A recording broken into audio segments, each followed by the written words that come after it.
Hey, what's up, YouTube? Just want to make a quick video because there's only like one video on this subject. I see a lot of people having problems with their sliding door.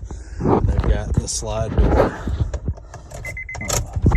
light on your dash. If you've got that, it's trying to give you a code. Now you can use a fancy scanner to get that code, but if you remove the little panel down here, you just got to pry this up and pop it out. It's real easy.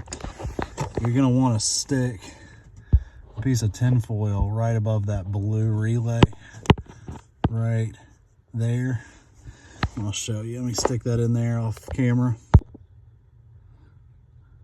All right, so once you got that tin foil in there, what you're just trying to connect the two pins, you can use a paper clip or something. Tin foil is easier because you can just jam it in there. You're just going to want to put the key in the ignition, and you don't have to crank it. Just turn it to the on position. You'll see your mileage, and then you will see a code.